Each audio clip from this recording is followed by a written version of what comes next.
선포합니다. 하나님은 살아계십니다. 오늘 말씀해 보니까 자다가 깰 때가 벌써 되었으니 라고 나옵니다. 자다가 깰 때가 됐다는 거죠. 벌써 왔다는 거예요. 이제 잠에서 깨어나시라는 것을 말씀하고 있습니다. 그럼 왜 깨어나야 되냐? 이 시대가 만만치 않다는 거예요. 그럼 이러한 시대일수록 우리에게 있어서 가장 중요한 건 뭡니까? 우리에게 주어지는 확신을 갖고 사는 거예요. 확신을 갖고 살아야 합니다. 이사야서 43장 1절에서부터 보겠습니다.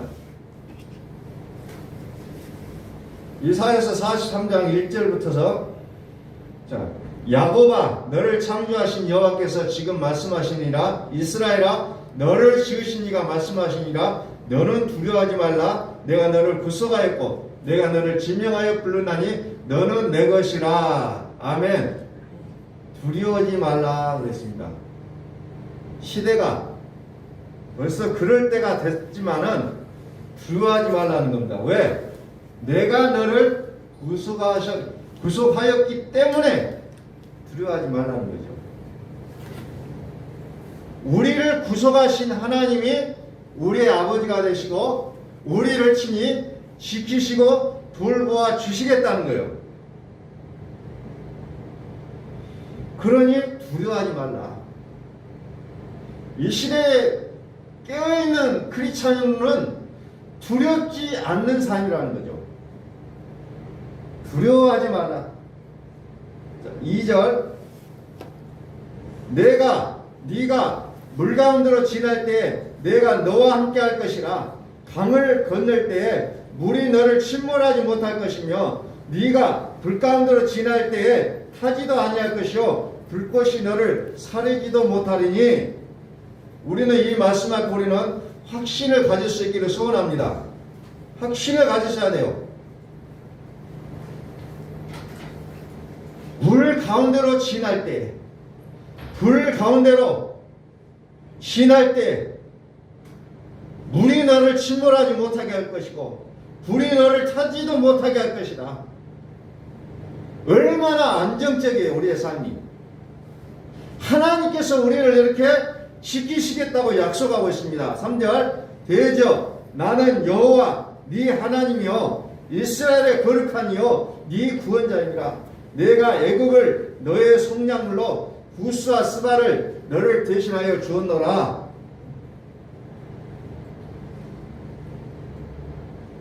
확실한 믿음을 가지시라는 거예요. 확실하게. 4절 네가 내 눈에 보배롭고 존귀하며 내가 너를 사랑하였은즉 내가 네 대신 사람들을 내어주며 백성들이 네 생명을 대신하리니. 내가 너를 사랑하였다. 내가 너를 사랑하기 때문에 구속했다는 겁니다. 하나님께서는 우리를 향해 이렇게 확신을 갖고 말씀하시는데 우리는 그 하나님에 대해서 얼마나 확신을 갖는 믿음을 갖고 있는지. 5절 두려워하지 말라. 내가 너와 함께하며 네 자손을 동쪽에서부터 오게 하며 서쪽에부터 너를 모을 것이며. 두려워하지 말라. 내가 너와 함께하겠다. 분명한 약속을 우리가 드릴 수 있기를 소원합니다. 6절 내가 북쪽에서 이르기를 내놓으라. 남쪽에게 이르기를 가두어두지 말라. 내 아이들을 먼 곳에서 이끌며 내 딸들을 땅끝에서 오게 하며 내 이름으로 불러지는 모든 자 곧 내가 내 영광을 위하여 창조한 자를 오게 하라. 그를 내가 지었고 그를 내가 만들었느니라. 그가 내가 너를 만들었느니라. 우리 하나님 우리를 보시고 심히 좋아하셨다 그래서 심히 천하와 바꿀 수 없는 존재로 우리 사람을 가장 하나님께서 사랑하시는 자로 불러주셨다는 거예요. 오늘 우리가 이 말씀 앞에서 우리는 정말로 부들부들 떨면서 하나님의 은혜를 감사하고 찬양할 수 있어야 된다는 거예요. 그런데 어떻습니까? 8절에 보니까 눈이 있어도 보지 못하고 귀가 있어도 듣지 못하는 백성을 이끌어내라. 보도 못하고 듣지도 못한다는 거죠. 열방은 모였으면 민족들이 해집하였는데 그들 중에 누가 이 일을 알려 하며 이전 일들을 우리에게 들려주겠느냐. 그들의 증인을 세워서 자기들의 옳음을 나타내고 듣는 자들이 옳다고 말하게 하여 보라. 쭉 그래 설명을 해놓고 있어요. 자, 11절. 나 곧 나는 여호와라. 나 외에 구원자가 없느니라. 내가 알려주었으며 구원하였으며 보였고 너희 중에 다른 신이 없었나니 그러므로 너희는 나의 증인이요 나는 하나님이니라. 여호와의 말씀이니라. 확실하게 하나님께서 우리를 붙잡고 계신다는 겁니다. 우리는 이 시대 앞에 우리는 이와 같은 하나님에 대한 확신을 우리는 갖는 게 무엇보다도 중요하다는 거예요. 왜? 시대가 매우 어려워졌다는 거예요. 그래서 너희가 이 시기를 알거니와 자다가 깰 때가 벌써 되었다고 말씀하고 계시는 거예요. 벌써 됐다는 거예요. 지금 깨어 있어야 하는데 지금 자고 있다면 큰 일이라는 거죠. 깨어나라는 겁니다. 깨어나라. 깨어나라는 겁니다. 그래서 하나님은 우리에게 주는 수많은 환경들을 통해서 우리에게 가르쳐 주신다는 거예요. 그러면 나의 이와 같은 모든 일들이 지금 어떤 마음과 생각을 갖고 계신지 모르지만 지금 하나님이 나를 만드시고 있는 과정이라는 것을 우리는 기억하시라는 거예요. 하나님이 나를 만드시고 있는 과정 속에 있다는 겁니다. 그래서 우리는 분명하게 해야 될 것은 지금 나를 분리하는 연습을 하셔야 돼요. 나를 분리하여 하나님의 나라에 반응하는 그 연습이 우리에게는 무엇보다 필요하다는 겁니다. 나의 감정을 나의 육으로 표출해야 되는 것이 아니라 나를 분리시키는 작업을 하는 거예요. 끊임없이 하나님을 향하여 반응하는 나의 모습을 보시라는 겁니다. 자, 로마서 13장 11절 또 다시 갑니다. 또한 너희가 이 시기를 알거니와 자다가 깰 때가 벌써 되었으니 이는 이제 우리의 구원이 처음 믿을 때보다 가까웠음이니라. 가까웠다는 거예요. 구원.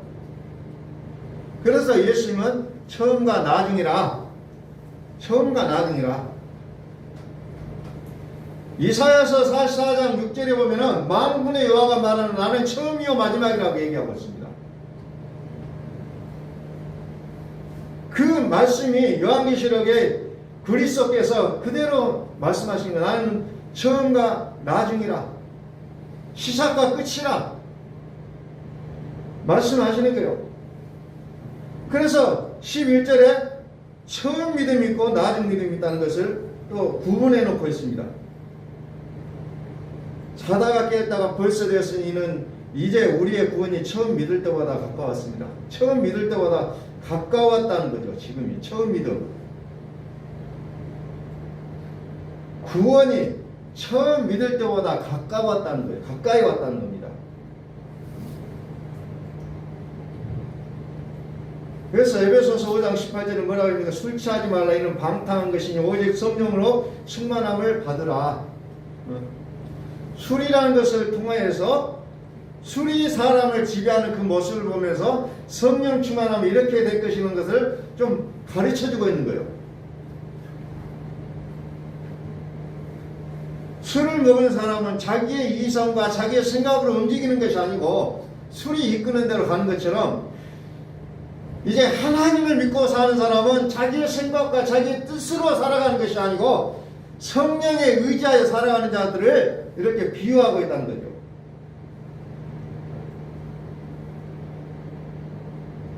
12절 밤이 깊고 낮이 가까웠으니 그러므로 우리가 어둠의 일을 벗고 빛의 갑옷을 입자.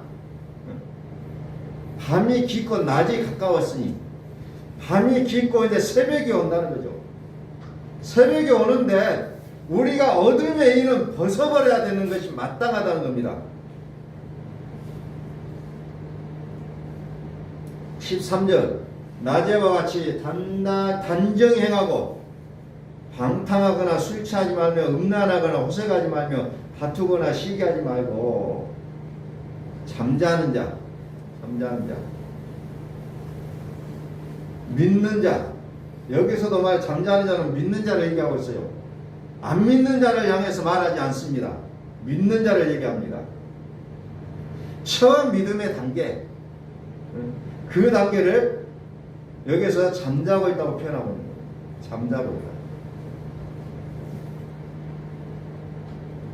밤중에 사고 있는 상태.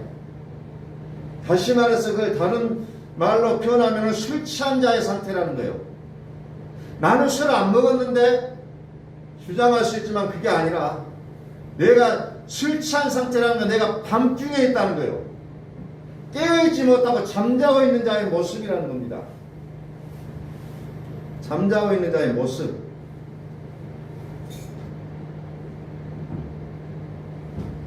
그래서 우리는 이제 15절에 17절에 보면 그래서 주의 뜻이 무엇인지를 이해하는 것이 필요하다는 겁니다. 이해하지 못하면 우리는 이 시대를 어떻게 살아갈 것인가 그냥 세상과 섞여 사는 것이 자연스럽게 여겨진다는 거죠. 그래서 우리는 이해하는 단계가 필요하다는 거죠. 그래서 우리는 지식의 단계라고 얘기하고 있어요. 알아야 돼요.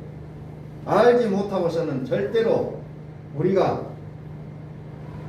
낮과 같이 단정히 살지를 못한다는 게 된다는 겁니다.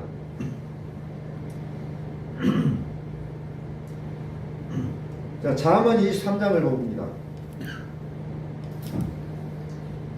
잠언 23장 19절.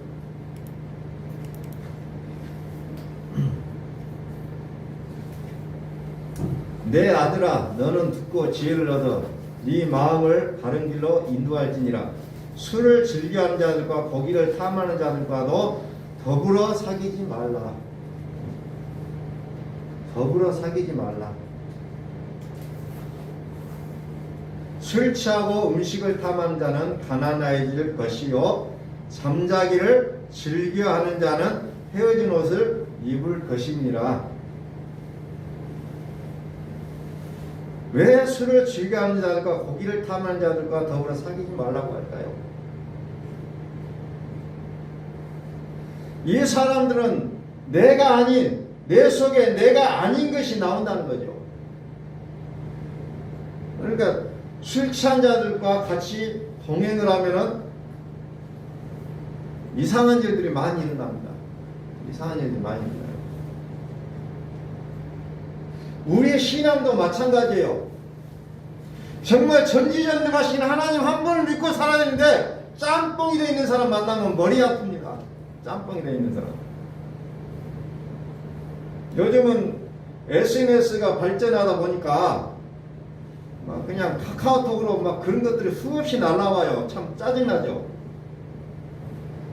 근데 그 사람은 섞여져 있기 때문에 자기 상태를 모르고 그게 옳은 줄 알고 우기고 있다는 겁니다. 우기고 있어요. 내 속에 내가 아닌 것이 나오게 됐다는 거죠. 왜? 술 때문에 그렇다는 거죠. 그래서 술을 끊으라는 거예요. 그런데 이걸 문자적으로 얘기하면 나는 술도 안 마시고 왜 술을 끊으라고 합니까? 라고 물어봐요.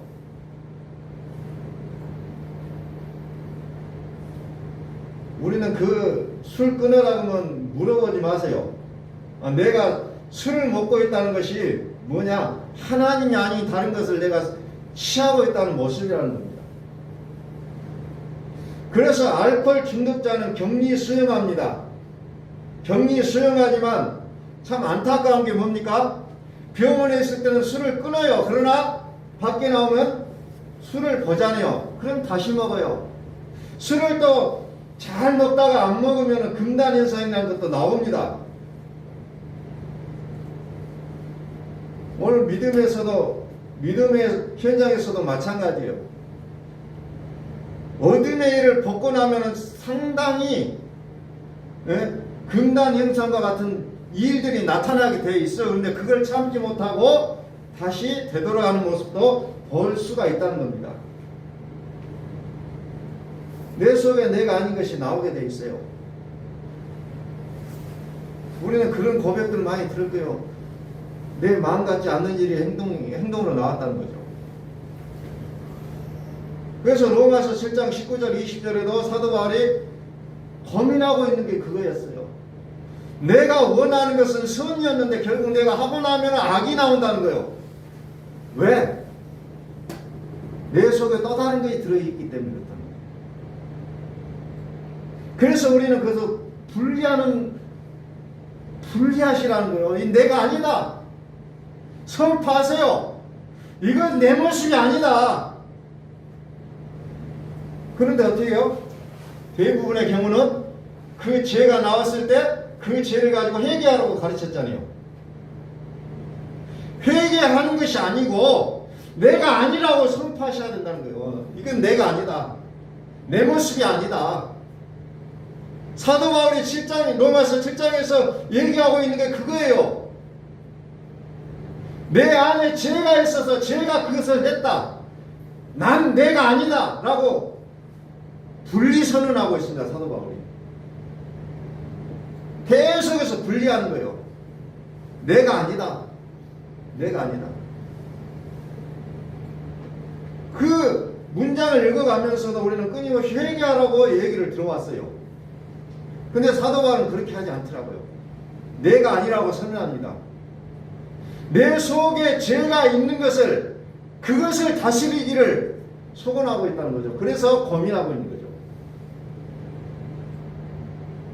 그래서 로마서 8장에 보면은 그 이후에 누가 지배합니까? 생명의 성령님이 그를 지배하니까 이제 성령의 열매가 나오는 거죠.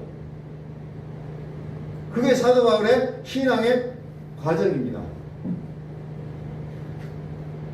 결국은 내 속에 누가 지배하고 있느냐, 나를 강력하게 끄는 자가 누구냐, 그거에 따라 나의 삶의 열매가 나오게 됐다는 겁니다. 자, 20절 만일 내가 로마 29절 말씀입니다. 29절. 그러니까 재앙이 나오죠. 재앙이 네게 있느냐, 근심이 네게 있느냐, 분쟁이 네게 있느냐, 원망이 네게 있느냐, 까닭없는 상처가 네게 있느냐, 붉은 눈이 네게 있느냐. 자, 이 말씀을 한번 보세요. 재앙이 오죠. 내 마음에 근심 걱정이 가득 차 있어요. 분쟁이 일어나요. 원망이 있어요. 왜 그럴까? 왜 그럴까?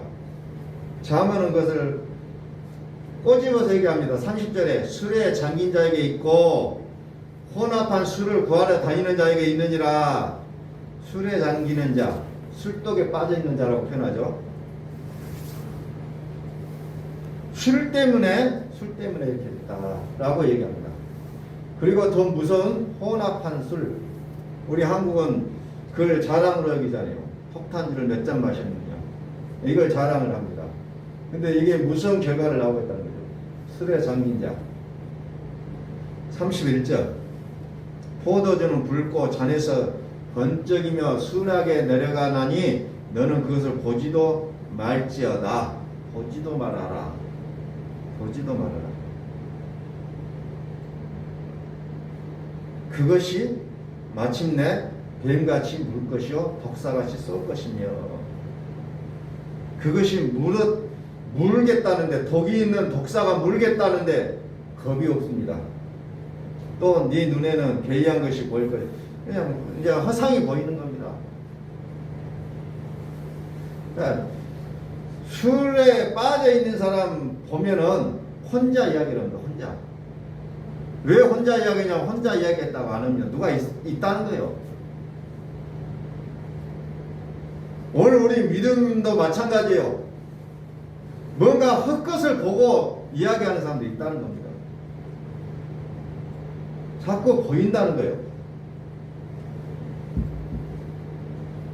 그것이 마침내 뱀같이 물 것이요 독사같이 쏠 것이며 네 눈에는 괴이한 것을 보일 것이요 또 네 마음은 구부려진 말을 할 것이며 너는 바다 가운데 누운 자 같을 것이며 돛대 위에 누운 자 같을 것이며 위태위태하다는 겁니다. 네가 스스로 말하기를 사람이 나를 때려도 나는 아프지 아니하고 나를 상하게 하여도 내게 감각이 없도다. 내가 언제나 깰까 다시 술을 찾겠다 하리라. 어쩌면 술을 마시고 있는 사람들의 그 내용을 그대로 적어놨는데 이것이 또 우리에게 신앙적으로 우리가 이것을 분명하게 아셔야 된다는 겁니다. 그래서 술이라는 것이 처음에는 쓰다고 얘기합니다. 그래도요 술이 달짝지근하다고 표현합니다. 그리고 더 나와서 입에 쫙쫙 달라붙는다고 표현을 해요. 달달하다. 그런데 그것이 뱀같이 쏠 것이고 독사같이 물 것이라는 거예요. 폐가 망신한다는 거예요. 지금 내가 전지전능하신 하나님을 붙잡고 살아야 될 판인데 다른 게 좋다고 쫓아다닙니다. 사실은 진리가 아닌 것을 진리를 쫓고 다녀요. 그것이 결국 폐망의 길로 갈 것임에도 불구하고 너무 좋다는 거예요. 너무 좋아. 가니까 다 맞춰버리고 그냥 병도 나아버리고 막 이러니까 너무너무 좋아하면 너무너무 좋아요. 하나님 안에 있으면 뭔가 일어나지도 않는 것 같고 결국은 패망하다는 거죠. 그래서 술 취하지 말라 이는 방탕한 것이니 성령의 충만함을 입으라. 그래서 술 취한다는 것이 이게 적나라하게 표현되어 있어요. 잠언서 보니까 술이 취해서 그렇게 살아가는 모습처럼 이제 너희는 성령의 충만함을 받아서 성령이 이끄신 대로 살아라. 이것을 우리에게 말씀하고 있는 겁니다. 독사에 물리면 죽는다. 코브라에 물리면 살 수 있는 방법이 또 한 가지 있다는 거예요. 물렸다가 살아난 사람의 피를 집어넣으면 산다는 말도 있어요. 얼마나 가능성이 없다는 거예요. 그만큼 한번 물리면. 오늘 우리도 옛뱀이요 사단이요 그거에 물려버리면 간다는 겁니다. 처음에는 굉장히 달달하고 좋은 것 같아요. 뭔가 좋은 것 같고 뭔가 일어나는 것 같고 뭔가 되어지는 것 같고 그러나 결국은 파멸이라는 것을 이렇게 얘기하고 있습니다. 오늘 우리는 예수의 피를 수혈을 받으면 살 수 있다는 거예요. 이게 해독제라는 겁니다. 유일한 해독제. 코브라에 물리면 살 수 있는 방법이 코브라에 물려서 살아난 사람의 피를 넣으면 사는 것처럼 오늘 우리는 예수의 피를 수혈 받아야만이 살아날 수 있다는 겁니다. 우리 속에 있는 모든 독이 예수의 피를 통해서 다 해독이 될 수 있다는 거죠. 무조건 된다는 겁니다. 네 눈에는 귀한 것이 보일 것이요 네 눈에는 구부려진 말을 할 것이며 맛이 완전히 가버리는 모습이죠. 또 34절에는 술주정하는 모습입니다. 위태위태하면서 인사불성이 돼가지고 35절은 감각까지 없어져 버리고 이렇게 쭉 나오고 있거든요. 시편 75편 8절에 보면 이렇게 나옵니다. 여호와의 손에 잔이 있어 술 거품이 일어나는도다. 속에 섞은 것이 가득한 그 잔을 하나님이 쏟아내시나니 실로 그 찌꺼기까지도 땅의 모든 악인이 기울여 마시리로다. 술 충만할 것인가 성령 충만할 것인가. 술 충만하면 술의 통치를 받을 것이라는 거죠. 성령 충만하면 성령의 통치를 받게 된다. 그래서 여기서 이제 성경에서 혼합 답한 술이라는 것은 무슨 말이냐면은 우리의 신앙의 정도를 오직 전능하신 하나님만을 붙잡고 살라는 거예요. 그렇지 않으면 어때요? 바벨론 섬처럼 그 더러운 귀신이 드글드글한 잡동산이 쓰레기장이 되어버리고 만나는 거죠. 내 마음이. 그러나 오직 하나님이 내 안에 사시는 그것은 성전이라고 표현하고 있다는 거죠. 성전. 성전이라고 얘기하고 있습니다. 그래서 오늘 우리 이 시대에 정말 우리의 신앙의 순수성을 깨뜨려버릴 수밖에 없는 많은 환경들이 우리에게 놓여져 있습니다. 우리는 여기서 무엇을 어떻게 해야 될 것인지 우리는 이제 아셔야 된다는 겁니다. 너희는 이 시기를 알거니와 벌써 자다가 깰 때가 됐다는 것을 얘기하고 있잖아요. 벌써. 지금이 아니고 벌써라는 거 이미 깰 때가 됐다는 겁니다. 지금 정신 못 차리면 우리는 죽음의 길로 죽음의 늪으로 쑥쑥 빠지는 시대를 우리가 살아가고 있다는 거죠.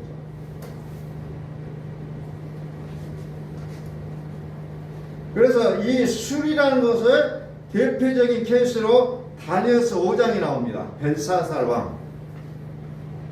벨사살 왕이 귀족 1000명을 모아놓고 잔치를 벌이잖아요. 대규모의 잔치를 1000명이 모여가고 잔치를 한다는 상상이나 되겠습니까? 1000명이 모여가지고 술을 따르고 마셔라 부어라 마셔라 하고 있어요. 근데 벨사살 왕 앞에 뭐가 나타납니까? 손가락이 나타나요. 손가락이 나타나고 글씨를 쓰는 거에 나와요. 글씨는 메네메네 데겔 우바레신. 도대체 이게 뭐냐? 왕이 깜짝 놀라고 무슨 말인지는 몰라가지고 이제 다니엘을 불러가지고 이제 그 자초지정을 이제 묻게 되는 장면이 이제 다니엘서 5장이 나오고 있습니다. 그래서 다니엘이 그걸 해석을 하니까 뭐라고 해요? 왕은 끝났고 나라도 끝났지만 구별하고 끝났다. 당신은 끝났다. 다니엘이 왕 앞에 가서 얘기합니다. 당신은 이제 끝났습니다. 그러니까 그들은 끝났지만 어때요? 구별하에서 살았던 다니엘은 어때요? 채색 옷을 입히고 그냥 최고 좋은 옷을 입고 이제 높임을 받는 그런 모습으로 또 다르게 나타나죠. 이 시대에 누가 존경을 받고 대우를 받을 것인가? 결국은 술 취하지 않고 오직 구별하여 하나님 앞에 충성되게 살아가는 자만이 높임을 받을 수 있다는 것을 다니엘서 5장을 통해서 우리에게 가르쳐주고 있다. 그것을 우리에게 일러주고 있는 거예요. 아무리 벨사살 왕이 나라를 통치해서 그 나라가 완전히 우상단지가 되었을지라도 너는 깨어 근신하라. 너는 깨어 근신하라는 거예요. 그리고 우리나라가 어떤 모양으로 되었든 우리의 삶의 현실이 어떤 모양일지라도 너는 깨어 근신하라는 거예요. 그러면 내가 너를 높여주겠다. 내가 너를 살려주겠다는 거예요. 그것이 다니엘서 5장을 통해서 우리에게 보여주고 있는 하나님의 메시지라는 겁니다. 뭔가 되는 것 같고 대접받는 것 같고 그렇게 막 사람들과 어울려서 막 뭉쳐 다니고 했는데 결국은 그들은 망하는 자리로 가고 혼자 고립되어서 남들이 알아주지 않지만 혼자 기도하고 말씀 보고 그리 살아왔던 다니엘은 이제 모든 그 나라의 나라 국민들에게 존경과 추앙을 받는 자리로 올라가게 이제 만드는 것이 다니엘서 5장에 기록되어 있는 내용이라는 겁니다.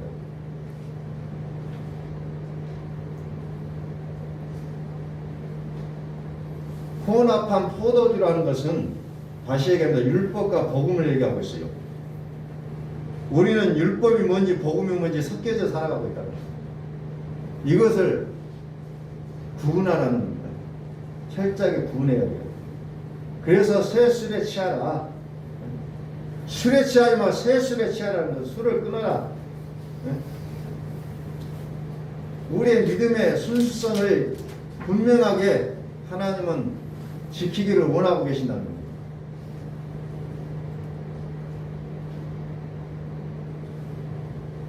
예레미야서 51장 제가 좀 보겠습니다. 예레미야서 51장 이스라엘과 유다가 이스라엘에 거룩하신 일을 거역함으로 죄과가 땅에 가득하니 하나 그의 하나님 만군의 여호와에게 버림받은 호라비는 아니니라. 바벨론 가운데서 도망하여 나와서 각기 생명을 구하고 그의 죄악으로 말미암아 끊어짐을 보지 말지어다. 이는 여호와의 보복이겠더니 그에게 보복할지니라. 바벨론은 여호와의 손에 잡혀 있어 온 세계가 취하게 하는 금잔이라. 뭇 민족이 그 포도주를 마심으로 미쳤도다. 그 포도주를 마심으로 미쳤다고 얘기합니다. 그래서 계시록 18장 2절에는 그것을 뭐라고 합니까? 귀신의 처소에 각종 더러운 영이 모이는 것이요 각종 더럽고 가증한 새들이 모이는 것이 되었다라고 얘기합니다. 이것을 성경은 자꾸 우리 마음으로 끄집어들어서 설명하고 있어요. 우리의 마음이 그와 같다는 거예요. 그와 같다. 세상에 취하게 된 모습을 쭉 설명을 해놓고 있다는 겁니다.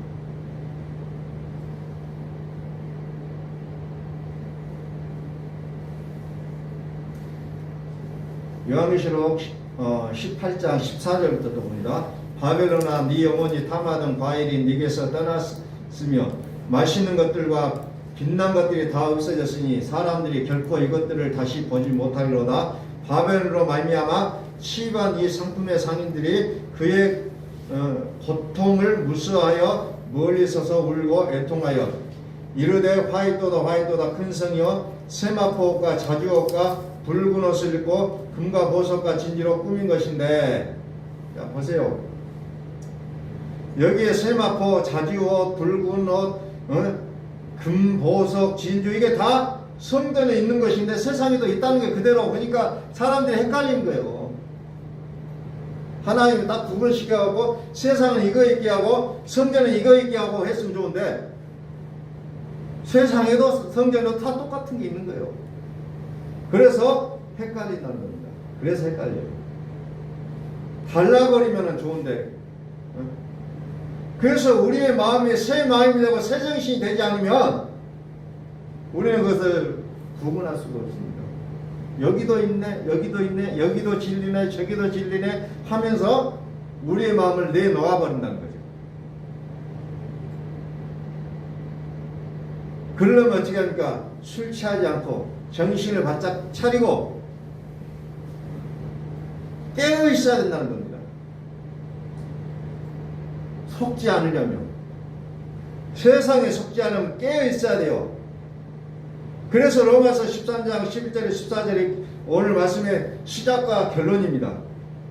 이 시기를 알고냐 자다가 깰 때가 벌써 되었으니 이는 이제 우리의 구원이 처음 믿을 때보다 가까웠습니다. 밤이 깊고 낮이 가까웠으니 그러므로 우리가 어둠의 일을 벗고 빛의 갑옷을 입자. 낮에와 같이 단정행하고 방탕하거나 술 취하지 말며 음란하거나 호색하지 말며 다투거나 시기하지 말고 오직 주 예수 그리스도를 옷 입고 정욕을 위하여 육신의 일을 도모하지 말라. 오직 주 예수 그리스도를 옷 입으라는 거죠. 육으로 반응하지 말라는 겁니다. 내 생각으로 살지 말라는 거예요. 오직 예수 그리스도의 옷을 입으라는 것은 오직 예수 그리스도로 살아라는 겁니다. 예수 그리스도를 우리의 몸으로 살아라는 거예요. 우리 몸으로. 생각으로 살아라는 게 아니에요. 몸으로. 내가 움직이는 것이 바로 내가 갈 때마다 예수 그리스도의 이름이 나와야 된다는 거예요. 성경은 그것을 마지막 때가 되면 될수록 그것을 더욱더 강조하고 있다는 거죠. 그런데 술 취한 세상에서는 무엇을 강조합니까? 기적을 강조하고 이적을 강조하고 병고침을 강조하고 이런 것들을 쭉 강조하게 되어 있어요. 왜? 그런 걸 봐야 사람은 되는 것 같거든. 하나님의 세계 속에는 그 모든 것들이 이루어지지만 그냥 우리의 마음에 품고 살아야 될 것이 따로 있다는 것을 얘기하고 있다. 따로 있어요. 그래서 마태복음 24장의 마지막 때가 되면 막 기적이 나고 막 지진이 나고 뭐 별 일들이 다 일어난다고 합니다. 그러나 그래도 그곳에 가지 말라. 그곳에 가지 말라. 예? 그리스도가 여기 있다 저기 있다고 말해도 가지 말라. 가만히 있으라는 거예요. 가만히 있어. 때가 되면 그런 일들이 자연스럽게 일어나지만 가만히 있으라는 거예요. 그리고 뭡니까? 내 마음에 계신 그리스도를 붙잡고 사시라는 거예요. 내 마음에. 너희는 이 마음을 품으라고 그리스도 예수의 마음, 이걸 붙잡고 사시라는 거예요. 이걸. 앞으로 여러분들의 그 유혹을 할 수 있는 수많은 일들이 세상 가운데 많이 나타날 거예요. 그러나 우리는 마음을, 그리스도 예수의 마음을 갖는 것이 가장 중요하다.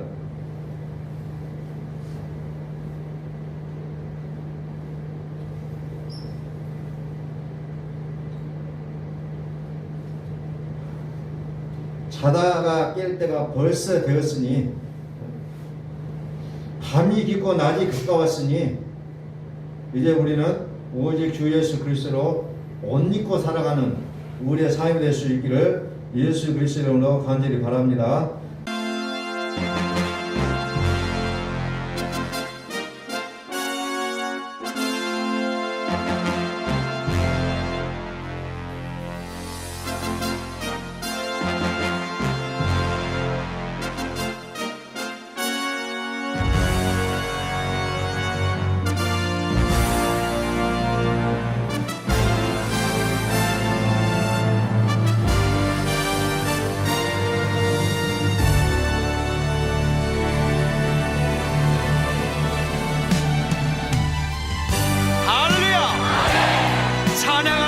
찬양하라 하나님을 찬양하라 우리의 왕을 찬양하라.